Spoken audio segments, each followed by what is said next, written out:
familiar with First prior to my taking the job, I have really been overwhelmed, absolutely overwhelmed at the passion, the kindness, the expertise, the enthusiasm that this group has shown.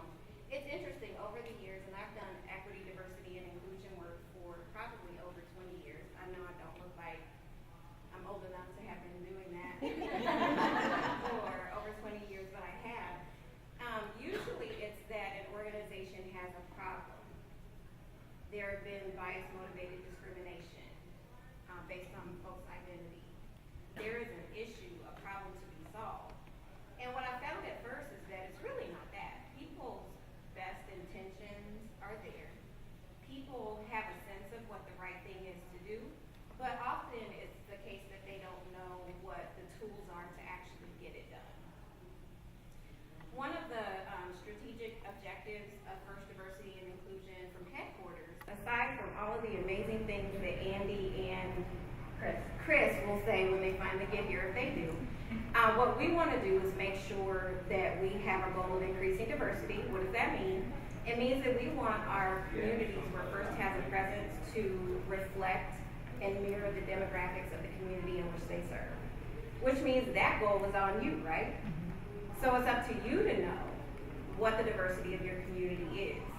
How do we even define community? Well, I tell you what, we don't define that for you. Your community might be the school that you go to. So it will be up to you to understand the demographics of the school that you go to understand if your teams are diverse. Do they at least mirror that or more? We also have organizations that take this on from a neighborhood level, multiple schools, full school districts, full states, full regions. And so thinking about how to best represent the community where you serve is related to who you are and what you're doing. The other huge part of that, and I would venture to say it's more important because it's less about getting people in the door, increasing diversity, but it's more about improving inclusion. So when you have people at the table, are their experiences quality? Do they feel safe? Do they feel like they can be who they are? And do they have the tools they need to be in that space? Are there ways that we can remove barriers for them as they're in the space? One of the things that I first took on at first in the work is people saw me walk through the door and they thought we were only going to talk about race and ethnicity. Not so. So we are looking at all the ways that make us unique and different, but the things that can pull us together as well. We're looking at disabilities. We're looking at gender issues because girls and young women are grossly underrepresented in STEM. We're looking at gender nonconforming issues. So what if we have young people who don't identify as either male or female, or some of that changes while they're participating with First. We're looking at young people who might have sexualities that don't, thank you, don't I feel important now, that don't line up with what people think. You know, we live in a very heteronormative culture as well. So we're looking at that. We're looking at all kinds of things that make people different that could marginalize some people so that we can fix those so that everyone actually feels like not that they can just show up, but that they are having a welcoming experience here with First. Gracious professionalism, always, but I wish every story that came into my office was of a young person who was experiencing that, and sometimes it's just not so. And so to the degree that we can make sure that it is so for everyone, that's really my job. We've rolled out some cool initiatives, but I'm not gonna tell you about it. You will have to go to the website. Diversity and Inclusion now has space under the About tab. Click on Diversity and Inclusion.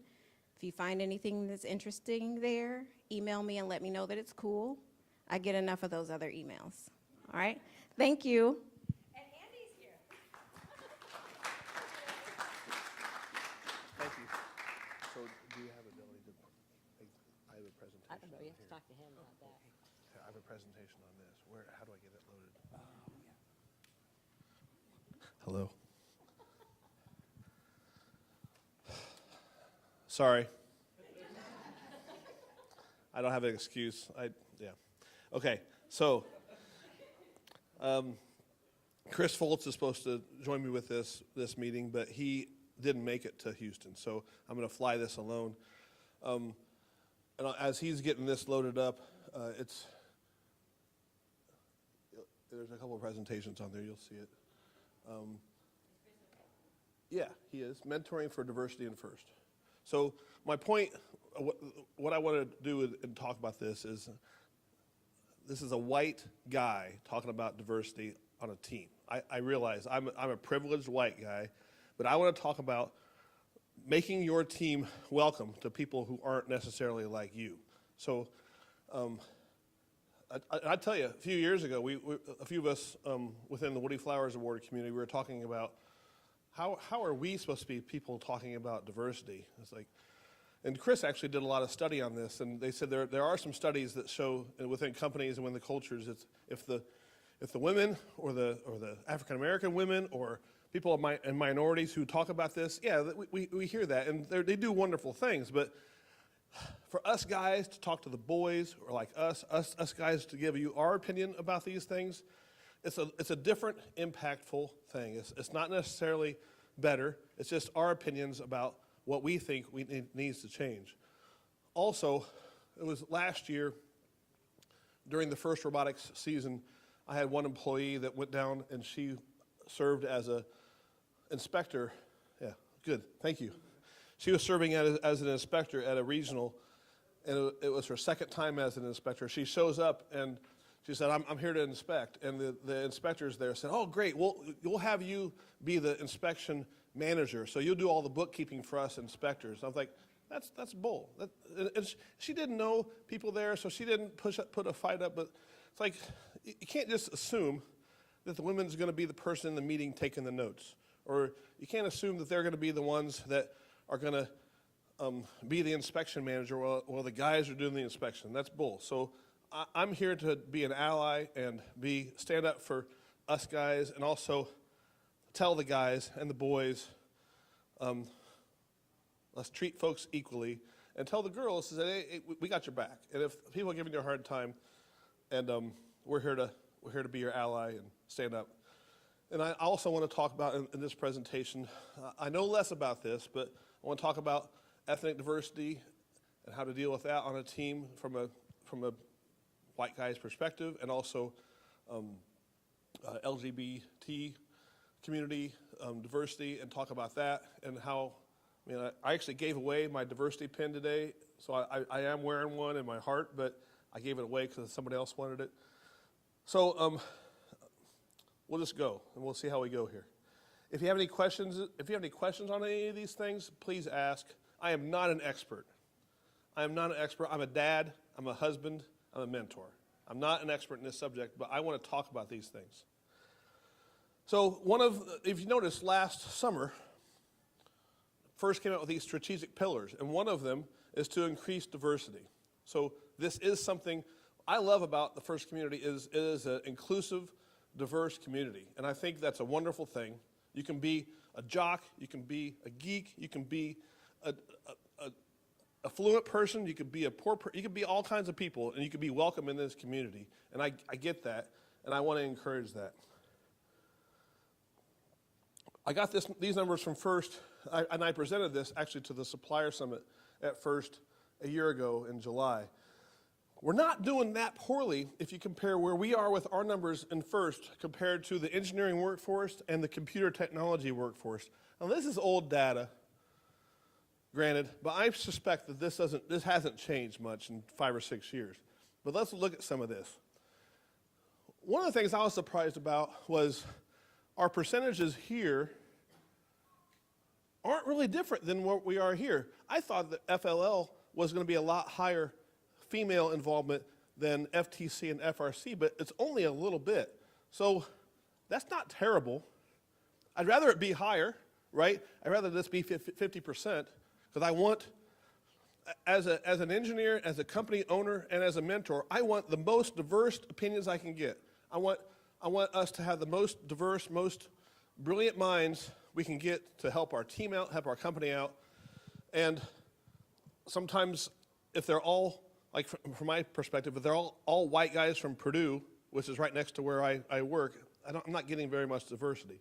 So the African American numbers are way down, but they're actually on par with engineering and computer technology, whereas the females are much higher than these numbers here. Hispanic numbers are higher than these numbers here. So those are kind of interesting things to me. Yes? Go ahead. Why do you see diversity as an important subject? Because I still see people looked down upon or not included. And I think that's not right. Yes?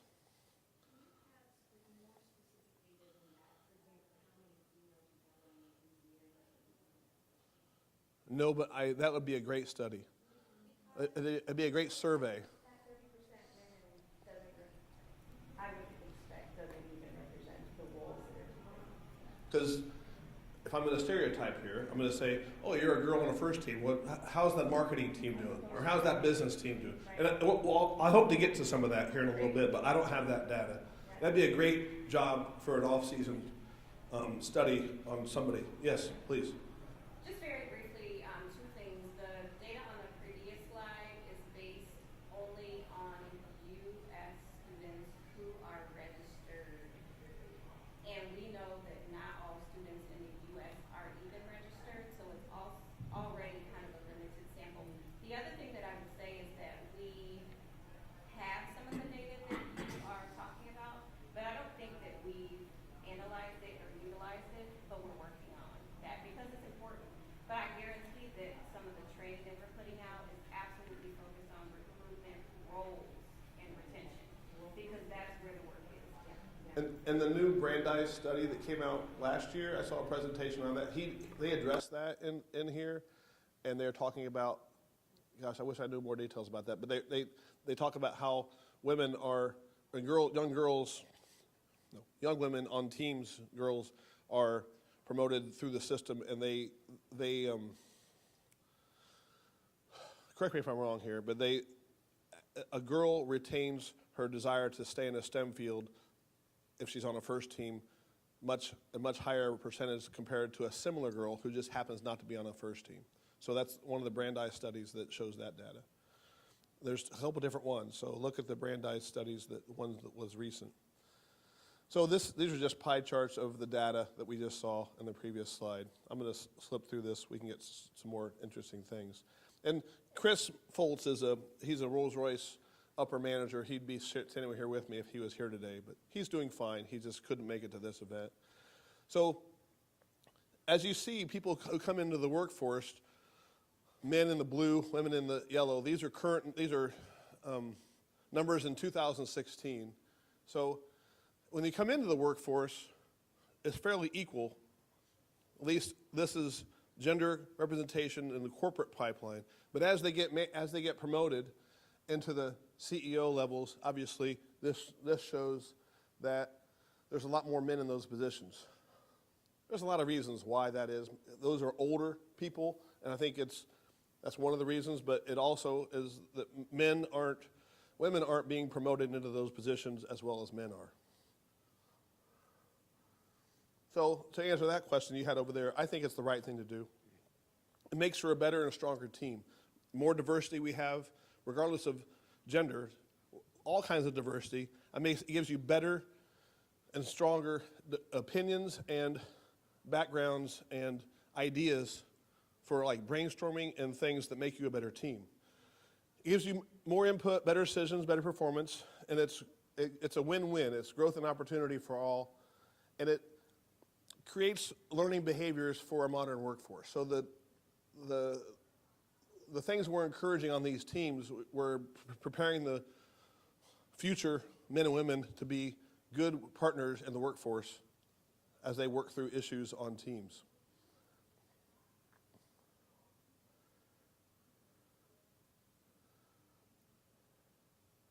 So I realize that as a white guy, my privilege sometimes is invisible for what I see. So I don't see the things that people who are in our community that are prejudiced against and such see. So I'm starting to see those things. It's good for us all to do. This is a study by, well, this is a talk. I got this from Dr. Michael Kimmel. I would recommend you watch his diversity discussion within a TED Talk. His points were these: highest gender equal countries have the happiest members of their countries. Highest gender equal companies have the happiest workforces. And the more equal a marriage is, the happier the members are. Men are happier when their relationship with women is equal. And children are happier when both parents share their child care. It's a win-win, and Dr. Kimmel says we can't fully empower women and girls unless we engage men and boys. So that's why I'm here. So what I see, I'm an old-fashioned guy, old-fashioned Midwestern guy. I open the door for a woman, but I also would expect that woman now to open the door for me. It's just the right thing to do. I think sometimes we disguise us being chivalrous as being sexist. So we got to watch what we do in that area. We don't all, like on the robot team, we don't always have to have the guys pick up the robot to put it on the cart. Girls can do that too. I think it's true that there are risk-averse females. Guys tend to jump in, break things a little bit easier. I encourage all of our kids on our team to break things as fast as they can. I hope your teams do that too. I actually give them candy bars when they break things, especially during the build season. Not so much during but I want to encourage risk-taking. And I think from my 20 years as a mentor, I see less risk-taking with girls. So I want to encourage them to be risk-takers, because I think society lets boys be risk takers more than girls are. I'm generalizing here, but that's what I've seen in the last 20 years. It's true? Okay. I also see, I've looked at studies on this, but I see lack of encouragement from minorities, from family, teachers, counselors, and society. I even hear about girls getting peer pressure from their friends who are girls, that they shouldn't be on the robotics team. That's too geeky. It's a boys' thing. Why are you doing that? So it's not just guys doing this. It's girls and peers and that kind of stuff.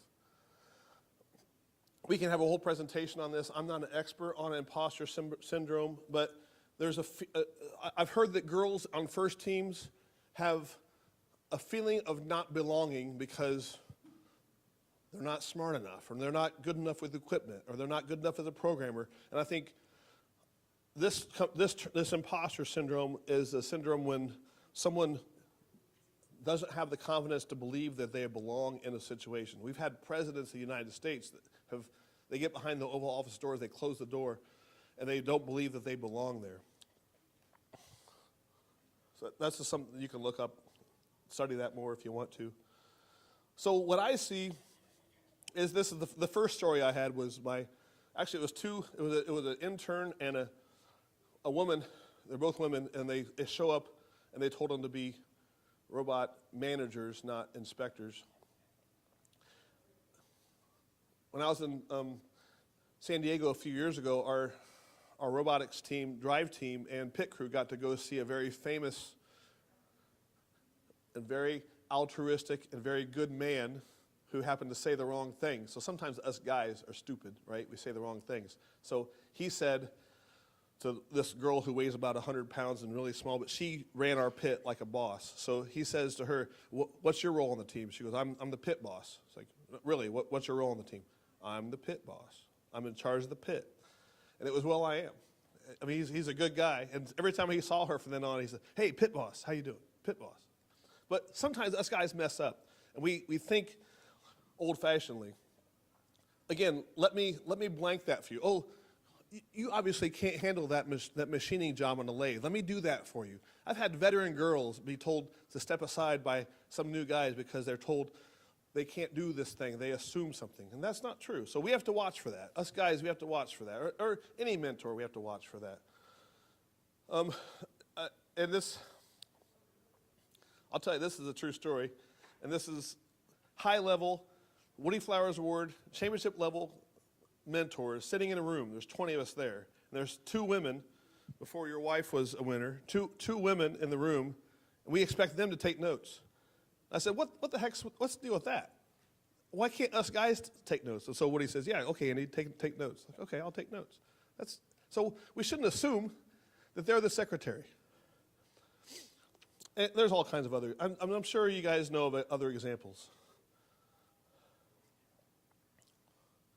And like you said, we sometimes see girls being focused on the business, and they make darn good project managers, but not so much the technical stuff. Boys, I've seen this many times. Boys refuse the roles they don't want. Girls will say, oh, gosh, okay, fine, I'll do that job. You guys go do what you do. And I don't know what to do about this. I love the fact that there's female role models in First, but man, we need more female role models in First. We need more female mentors in First. I want to encourage that.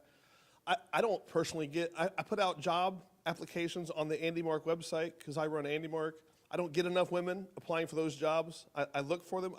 We've hired a few, not enough. I want more women working at Andy Mark. So I'm willing to put my money where my mouth is, but I need applicants too.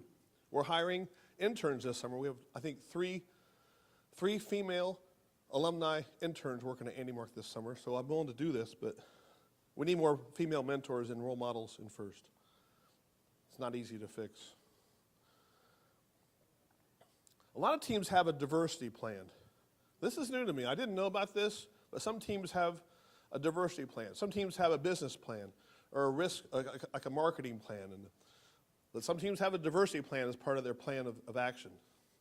I've also heard about teams that have new mentors come in and they take away the diversity plan. So I would support having a diversity plan. Just acknowledging that people had different interests and goals and recognizing and treating them fairly is the first thing I can do. Set goals. You're not going to change this overnight, but have 1 year, 3 year goals. What are key changes? Like some example goals is had 50-50 male and female. Like this year on our team, we had 31 kids. I think we had 17 boys and 14 girls. We come a long way. From 2013, we had 1 girl. So we're making a headway in that area.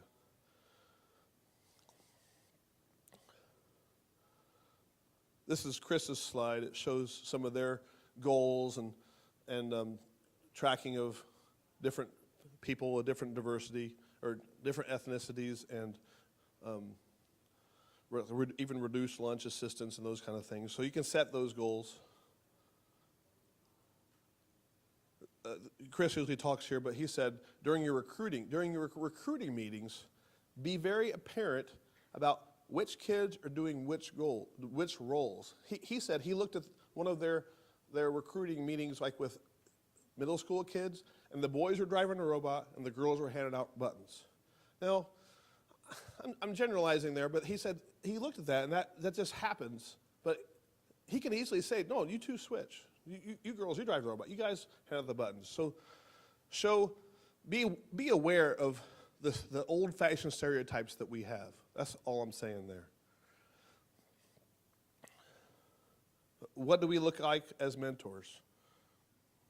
Because your kids are going to mirror that. So you got to get more women on the team as role models and mentors. Like, for instance, I just found out on my team, shame on me, the woman who has been coordinating all the parent meals on Saturdays. We do meals on Saturdays. You guys do that? I didn't know this, but she's a mechanical engineer. It's like, holy moly. I've been through the entire year. You're an ME. You've been just cooking meals for us. Thankfully, her daughter's a freshman, and she's going to be on the team for 3 more years, so we'll use her in other ways. But, okay, so I just got to realize these things.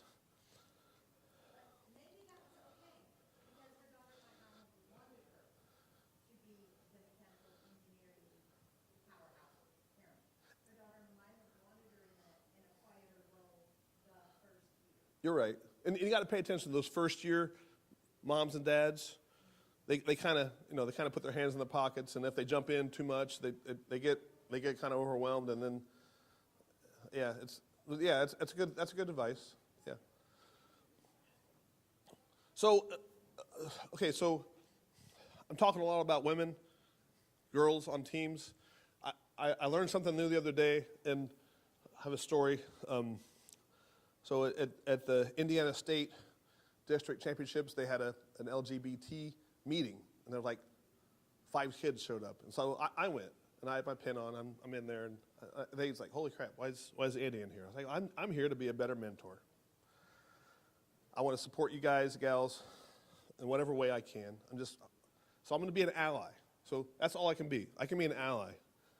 And during the meeting, one of the guys on my team says, there's a kid on our team that's trans.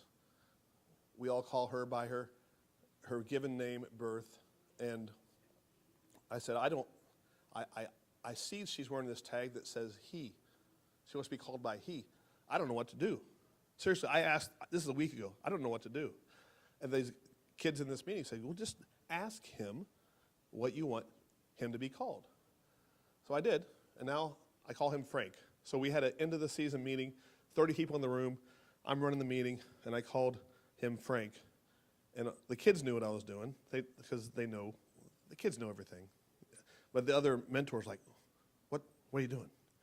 I can't make an announcement about this, but I asked his permission, asked what he wanted me to call him, and I did. Period.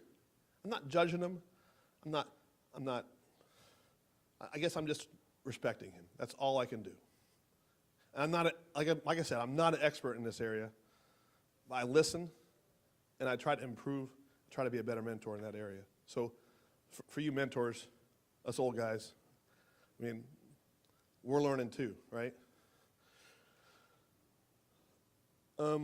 So I try to create, on my team, I try to create an opportunity for development and growth, learning, understanding. And I encourage risk-taking and take a risk. So if I go out on a limb and if I put a he tag on my thing, at the Indiana State thing, I had a he. I get called by he and him. So I asked them, why should I do that? Everybody knows I'm a he, right? But they said, no, if you do that, you're showing support for other people who they're trying to change. They're trying to change their identification. Okay, I get that. I don't understand it. I don't claim to, but I'll support them.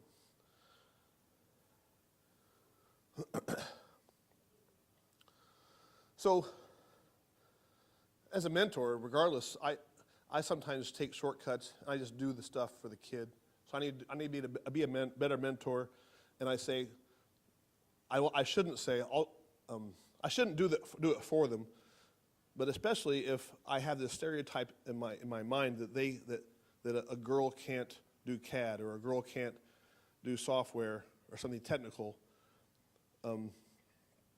I should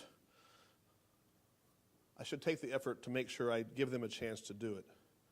And I don't want to let them say, I'm not good at that. I need to push them. One of the things I do on my team is I try to get them to be not scared of equipment. Everybody learns how to use the table saw or the bandsaw or the mill, and the guys, like I say, they're more willing to jump in and take that risk, and the girls tend to back off. So I push them. I said, you can be afraid of that machine, but I want you to at least try it. I want you to understand that it can hurt you, but I want you to understand how to operate that machine properly. So I push them, and I don't let them get out of it by saying, I don't know how to do it. Well, I can show you. So don't let them back out. Think about subtle jokes, comments. I don't know about that one. One thing that we've used on our team is a catchphrase. And this could be, and I think if you follow FIRST's green, yellow, red light risk assessment that we're supposed to teach the kids, it's good to have a key word that kids might use to flag mentors that they might need help in a situation. Like, hey, let's say the words Oklahoma. So there's an uncomfortable discussion. A kid says Oklahoma. That's their key word that I need to pick up on, and I need to come in and save them. At the same time, if it's okay, we've taught our kids it's okay for them to say, like, ouch. Like if there's something offensive that they hear, and they say, ouch, Andy, that was pretty rude. Because I'm dumb, and I say rude things once in a while. Spend a lot of time with these kids. They know I have a pretty poor sense of humor, so I say, well, that's inappropriate. Ouch. So it's okay to have them, us or them say ouch. So have a key word that might be a flag that shows that something was said that might be offensive for somebody. And then you can address it. You can say, oh, gosh, I didn't realize I didn't realize I said something that was inappropriate. I'm sorry. I did not mean to hurt your feelings.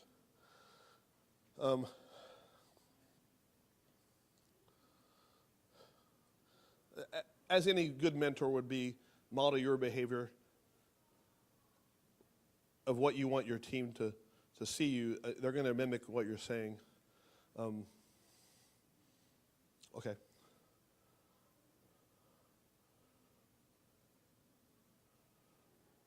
So what first mentoring videos are out there? This is about 6 months old. Are there some coming?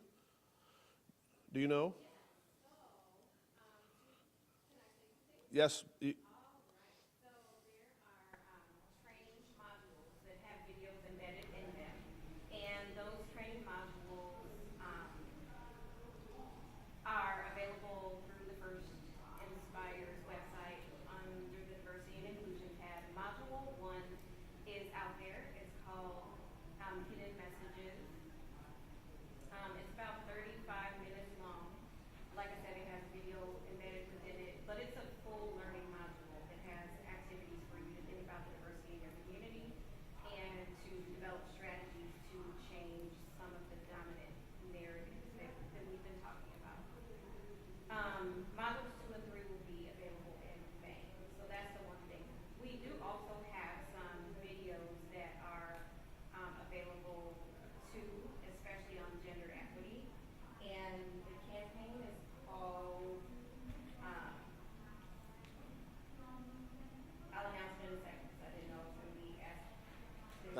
I put you on the spot. I'm sorry. Yeah. But Andy, while we have quick, did you put this on your, I just noticed Andy Mark's got a presentations that you've done at first events. Did you put this on? I will do that. I promise. Yeah. Thank you. Put that on there. My daughter is 20 and she's at Purdue and she's a rock star with this subject. And I listen to her a lot. Her name is Rachel.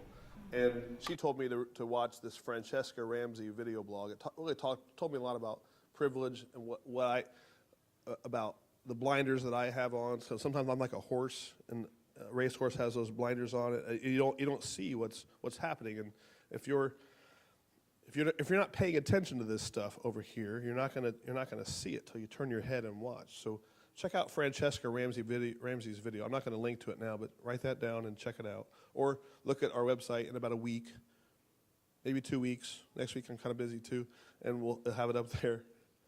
So I do want to leave some room here for some questions and critiques. Like I said, I'm no expert in this.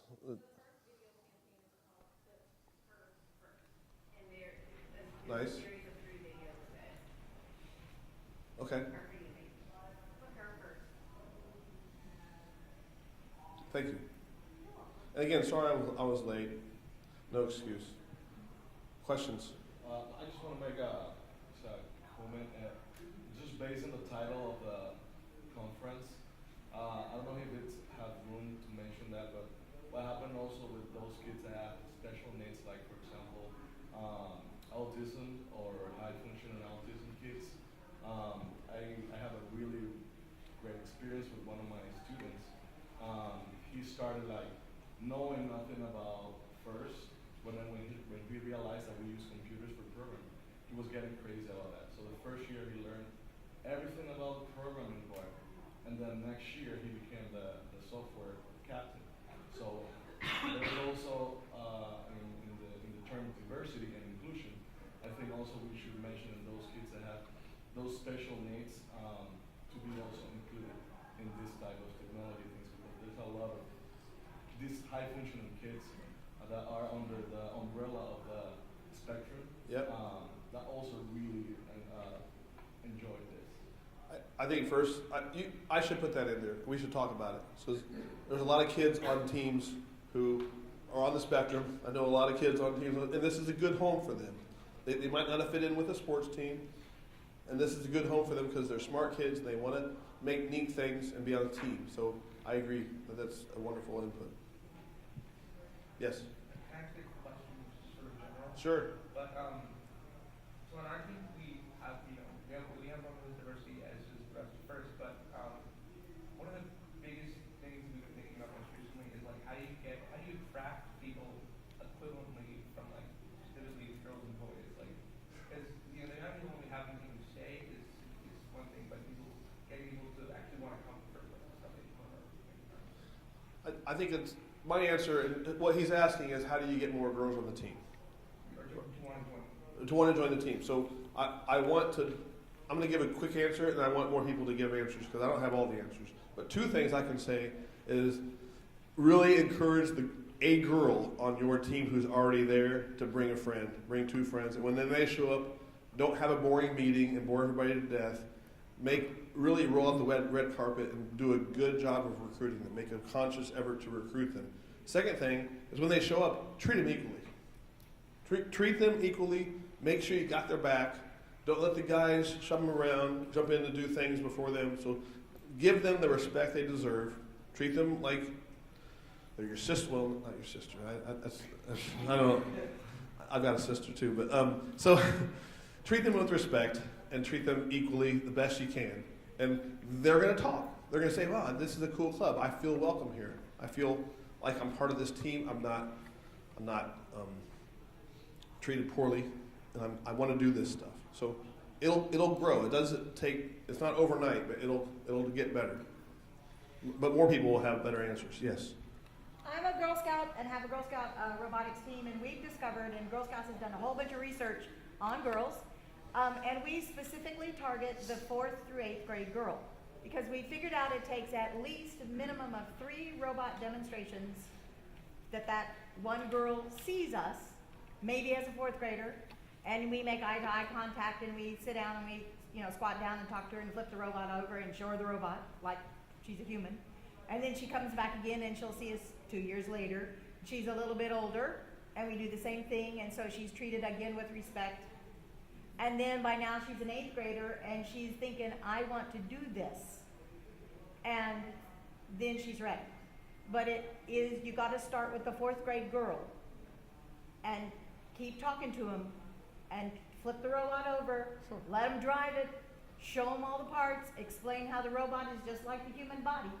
It does, same functions this way, that way. And in a couple of years, she's going to be standing at your door and she's going to say, I saw you 4 years ago, and that's what made my decision to come now. But you found that at least 3 demos in front of her face gets her. Yep. That's good. I've not heard that. And we have 42 girls now. Awesome. More answers to his questions. Anybody else? How do you get more girls on teams? Yes? My experience is usually girls will decide whether or not they're going to be a nerd. Which is fine. Like, they'll That's decide fine. whether or not they're going to be openly interested in math. Okay. By about 4th grade. And so, like, it's really hard to get girls who have already decided. Like, there are a lot Yeah. of girls who's like, no, I don't want to. Like, way before that, it's really important to, like, put, like my team does a lot of work to, like, do workshops with kids in classes. So we put, like, technology into their hands, so, like, proving to them that they can do it at that, like, really young age. How old are they? We target, like, 3rd, 4th, 5th. Okay. Same. Yep. And then it's like, if you do that for a couple of years, then So it works. So it's going to take a few years. You have to start the pipeline. Yeah. Yeah, you have to start the pipeline. More? Yes. Can I answer the question? Yes. If you don't have, we don't really have a pipeline because we start in high school and freshman year. So are there any strategies for getting someone within a year? Do you have answers for me? Yeah, I would say start outreach to younger groups, to the elementary schools, and start, I don't know, maybe summer camps or something to engage girls specifically, or minority groups. Yes. We do a glee camp in the summer. Girls love exploring engineering. We've done gender-specific outreaches.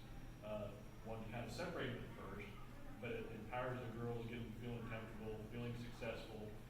And the girls I've got on my team now started off in FLL, FTC, now we're getting them, they're coming to our school for this, because we've created this place for them to feel comfortable, feel family, and they're bringing their friends, and that's been working really well for us. And we've got a nice diverse coming into our squad right now. Cool. Thanks, Joe. Yes? Marie? Go to where the girls are. Find out what the girls are already doing, what they're already interested in, and sit down and say to them, if you were interested in a robotics team, what would it take for you to join? Because that phrase helps them start thinking about, well, if I was interested in robotics, but I'm not, but if I was, oh, well, maybe, and so you find out where they're at, and you meet the girls where they already are, and that will help them start to picture themselves in that role and on that team and engage with what you're doing. Good. Yes? I found that a lot of people join the team with their friends, so don't just go to math class or wherever and tell the girls that they should consider joining the team. Have demos and stuff, of course, and then I have my younger siblings talk to their friends, and because I know that they're interested in the team, and I try and get them to bring all their friends to the first meeting. Yeah. Because if their friends are there, they're going to have a better time, right? Yeah. I would hope. More questions or more comments? Yes? I also find that math and science teachers know who would be good at doing stuff like robotics. So you might find some success in reaching out to those teachers at your school and say, hey, could you That's a make a good point. recommendation for a freshman who might be really good at joining our robotics team, and then actually go to that freshman and be like, hey, you were recommended to us. Here's what we do. Are you interested? Good. Yes? The other thing is you need to become close partners with your feeder middle school, because you want to be recruiting the 8th graders, their 8th grade year. You need to be recruiting at your 8th grade, the 8th graders. Because once they get to high school, if they're not already on the path on the robotics team, there's too many other things to capture them. Agreed. So you gotta have the hook in by 8th grade. I want to change the subject a little bit. One of the things I want to see what you think about is how, okay, there's two things going on at first. There's teams who happen to be all girls. There's teams who happen to be all boys. There's events. There's even off-season events that attract. There's one in Indiana that says, you teams, this is an event for just the girls on your teams to come and play. So there's some mixed feelings about that. My feeling about teams that are all girls is that they shouldn't be defined as an all-girls team. I think they're a team first. Kind of like someone with disability, right? If you're disability awareness, you should talk about a person who's blind. They're not a blind person, they're a person. They happen to be blind, big deal. But I kind of want to treat it the same way. Not that being a girls team is a disability at all, but my point is, let's define them as a team. Oh yeah, they're all girls, big deal. Because I don't think they want to be treated specially, right? I'm asking. So they're humans. Right. That's pretty cut and dry. So what do you guys, gals, think about these events? I'm supportive of this. Well, there's events that require, like off-season events. This is not first jurisdiction. That have these teams show up with just girls on the drive team, just girls on the pit crew, those kind of things. Yes? Okay, I've learned over 9 years that girls don't like to appear stupid in front of a co-ed crowd.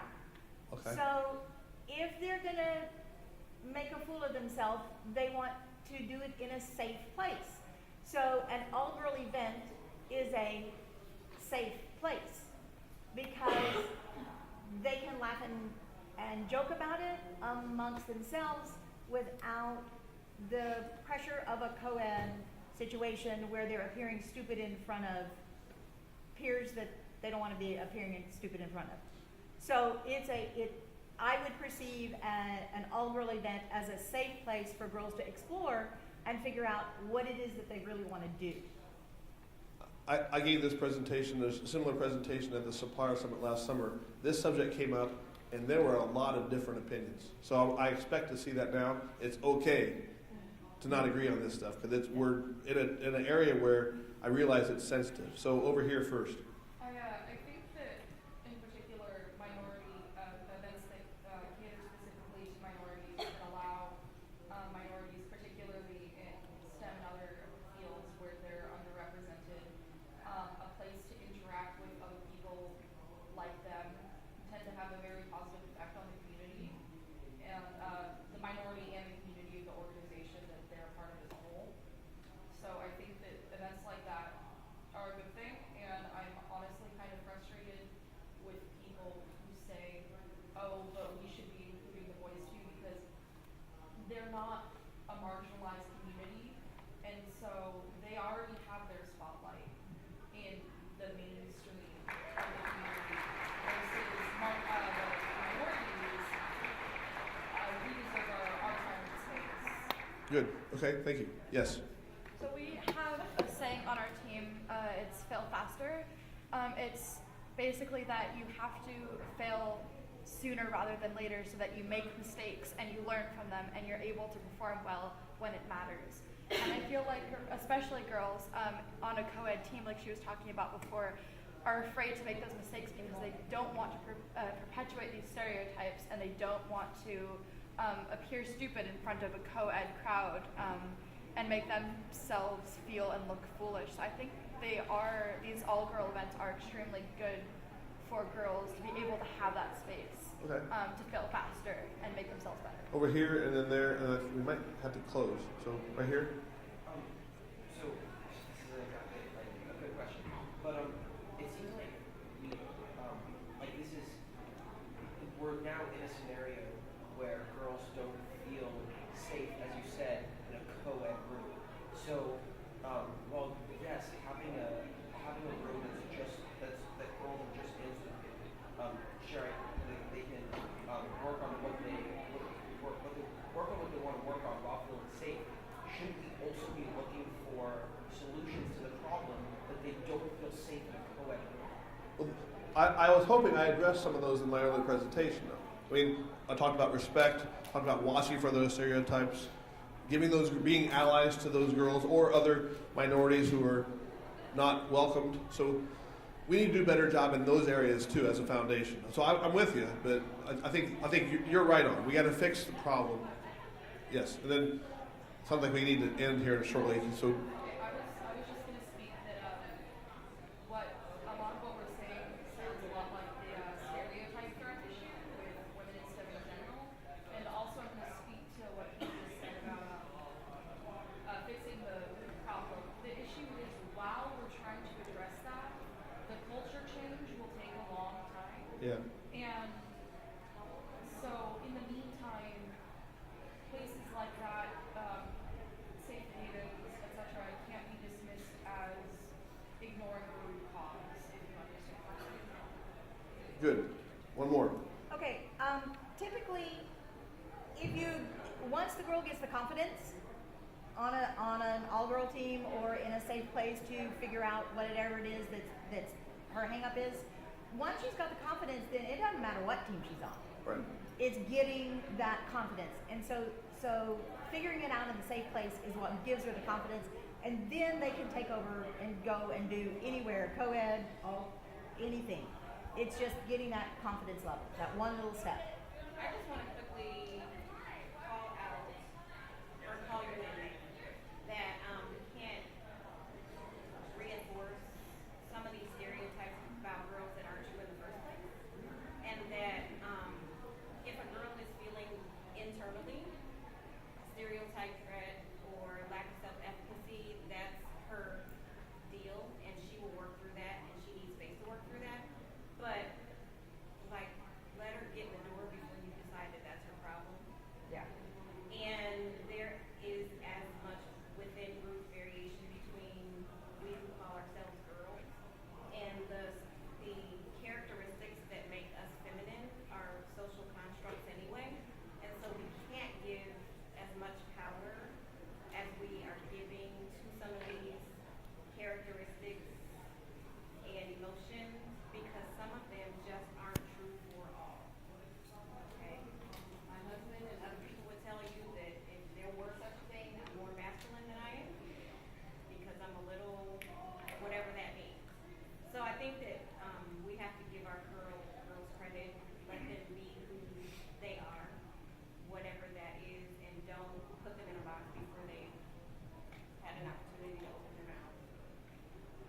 Good. Thank you for that. And thank you for listening. Thank you for discussing. So have a great rest of your weekend or week. Yeah.